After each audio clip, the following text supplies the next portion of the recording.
Halo teman-teman semua, kali ini saya akan membahas mengenai strategi investasi saham terbaik untuk pemula. Ya, jadi kemarin di Q&A ketika saya di Instagram Story ada yang nanya, bro, saya masih pemula gitu ya, ada nggak strategi terbaik untuk kita yang masih pemula tapi pengen investasi pasar modal? Yang pertama juga bisa lebih aman gitu, itu gimana? Strategi terbaiknya bagaimana? Dan saya pikir ya udah kita bahas di video kali ini, gitu kan? Nah, jadi teman-teman, eh, setelah saya pikir-pikir gitu ya, untuk teman-teman yang masih pemula, itu strategi terbaik untuk mereka ini bagaimana? Jadi mereka ini ceritanya nggak pernah mengerti tentang pasar modal seperti apa, saham seperti apa mereka tidak tahu, begitu kan? Nah, jadi hari ini saya mau sharing ya mengenai yang saya rasa sangat cocok untuk pemula dan menurut saya juga aman, dan ini adalah strategi terbaik versi saya, gitu ya. Nah, jadi di pasar modal, kalau kita bicara entering ke market, ya kita masuk ke market, itu biasanya ada dua cara, teman-teman. Yang pertama namanya lump sum, yang kedua namanya dollar cost averaging. Nah, lump sum itu misalnya teman-teman punya uang misalnya 100 juta rupiah, dan kalian pengen invest saham. Maka lump sum itu artinya teman-teman langsung masukin 100 juta di depan. Ya, kalian pengen beli saham ABC misalnya. Kalian punya uang 100 juta, kalian langsung invest di awal semuanya 100 juta dan kalian biarkan. Nah, itu yang pertama, namanya lump sum. Nah, yang kedua, ada yang namanya dollar cost averaging.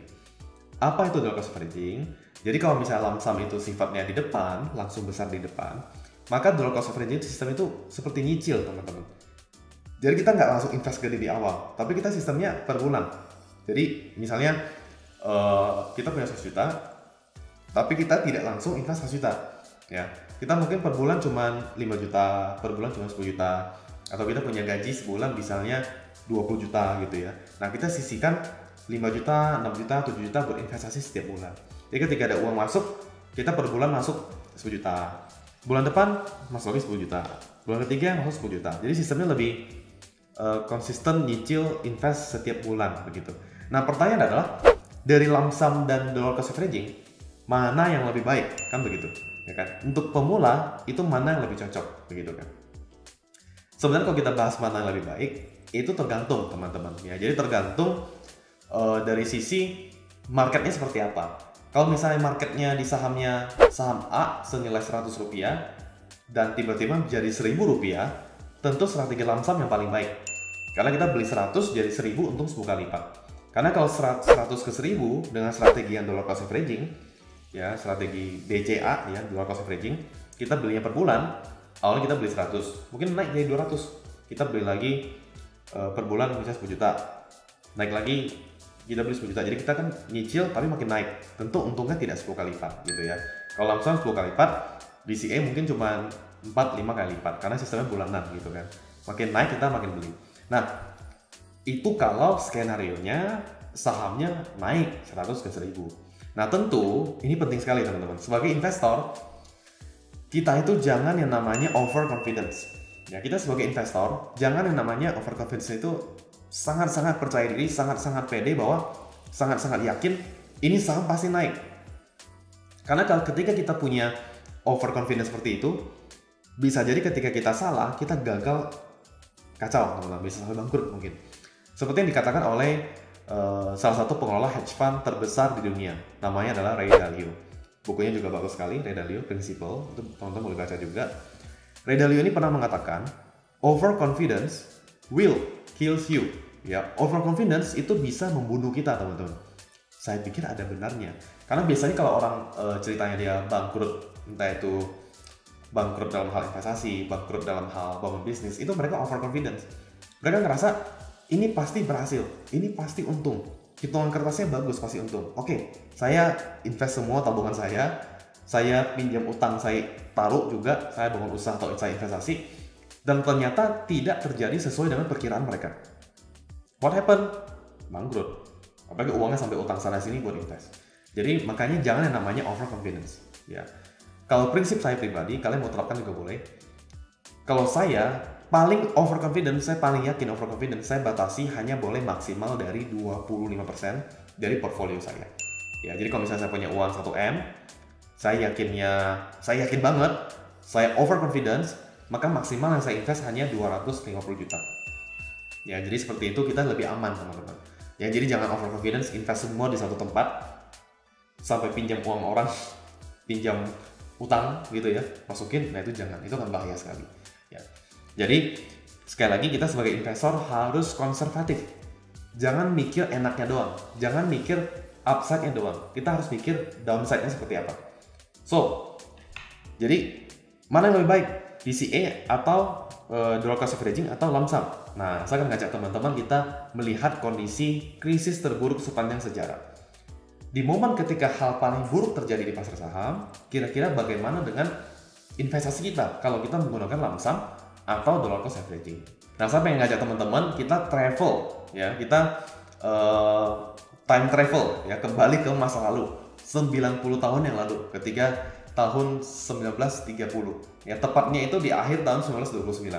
Ada yang namanya Great Depression, ya, itu adalah salah satu krisis terburuk sepanjang sejarah di US, ya. Jadi di US krisis terburuknya itu ketika terjadi Great Depression itu akhir tahun 1929. Nah, di kondisi yang terburuk teman-teman, pasar saham kejatuhan yang paling buruk. Kalau pakai lump sum itu bagaimana? Kalau pakai dollar cost averaging bagaimana? Nah, gitu ya. Nah, kalau misalnya kita invest saham dengan menggunakan strategi lump sum pas sebelum Great Depression, jadi sebelum Great Depression krisis turun, kita masuk nih, maka untuk kita bisa balik modal, kembali ke modal kita invest 100 juta. Tiba-tiba krisis, Great Depression, krisis sepanjang sejarah gitu kan. Hancur tuh saham. Nah, butuh waktu berapa lama untuk bisa break even point? Butuh waktu berapa lama untuk agar kita bisa balik modal, teman-teman? Ternyata itu butuh waktu sekitar 21 tahun. Ya, 21 tahun untuk balik modal. Anggaplah 20 tahun. Itu sih lama sekali, teman-teman. Ya, saya nggak kebayang ya. Saya usia 26 tahun, ya, tahun ini saya baru masuk 26 tahun. Kalau saya invest, saya usia 46 tahun baru balik modal. Wah, itu pusing juga gitu ya, baru balik modal 20 tahun. Nah, itu memang karena krisis terburuk sepanjang sejarah di US ya. Saat itu ekonomi di US minus di tahun 1930, 1931 minus, bahkan sampai minus 12%, 33 minus lagi, 34 minus lagi. Kacau banget. Maka disebut sebagai the Great Depression. Nah, itu lump sum ya. Bagaimana dengan dollar cost averaging? Nah, ini yang menarik ya. Dengan situasi kondisi yang terburuk, kalau kita menggunakan dollar cost averaging, kita cicil, jadi kita beli per bulan, kita beli sahamnya, ternyata sahamnya hancur, teman-teman. Tapi kan ceritanya kita pemula, pokoknya kita mengandalkan konsisten aja gitu ya, kita invest aja, kita cicil sahamnya di bawah, kita beli lagi. Ternyata bulan depan turun lagi, kita beli lagi. Tiap bulan kita beli, gitu ya. Jadi kita dollar cost averaging, tiap bulan kita beli. Ternyata untuk kita balik modal itu butuh 4 tahun saja.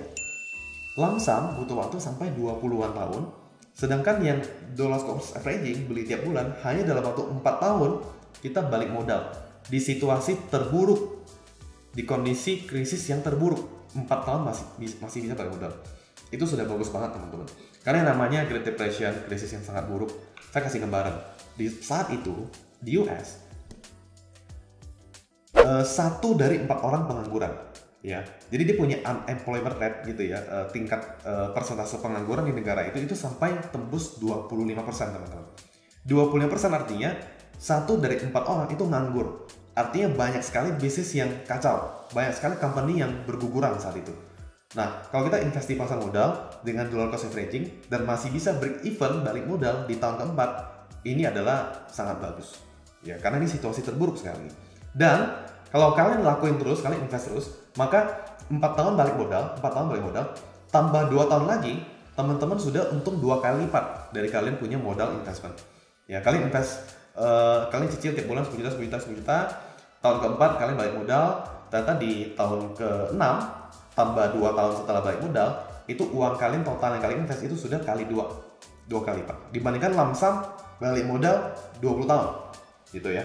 Yang dollar cost averaging 6 tahun aja sudah 2 kali lipat.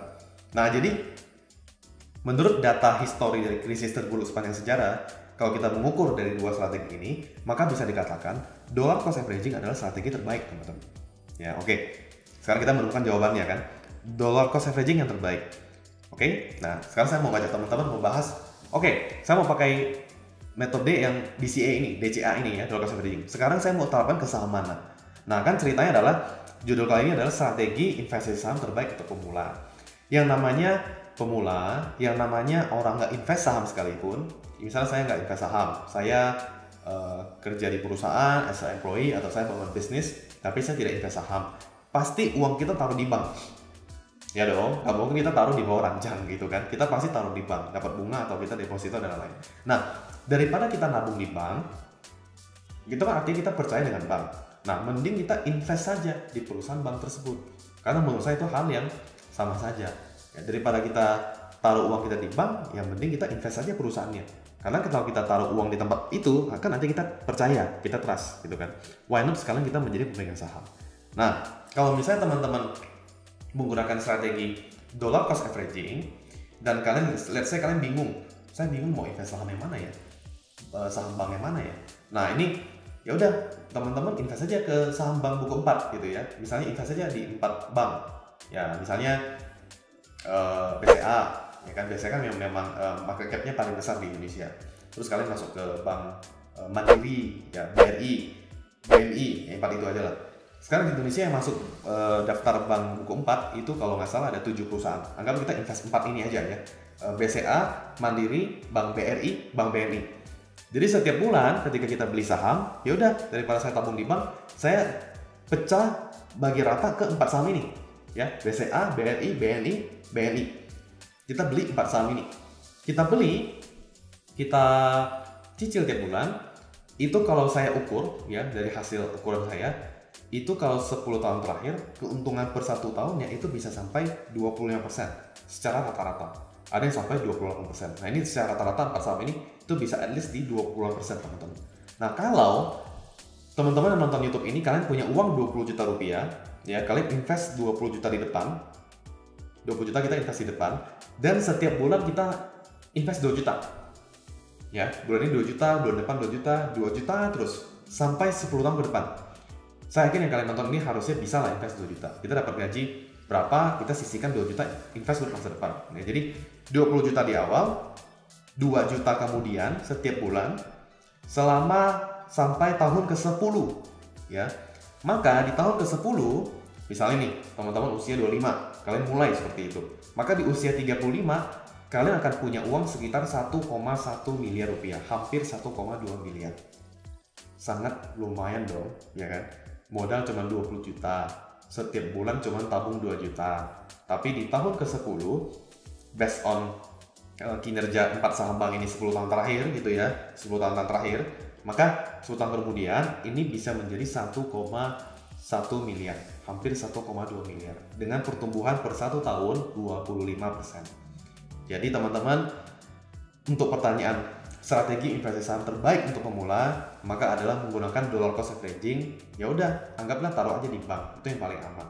Ya, kalau kalian yakin, saya yakin sih misalnya Bank BCA, Mandiri itu ya, 10 tahun masih ada dan mungkin makin besar. Saya juga yakin seperti itu. Nggak mungkin mereka bangkrut ya.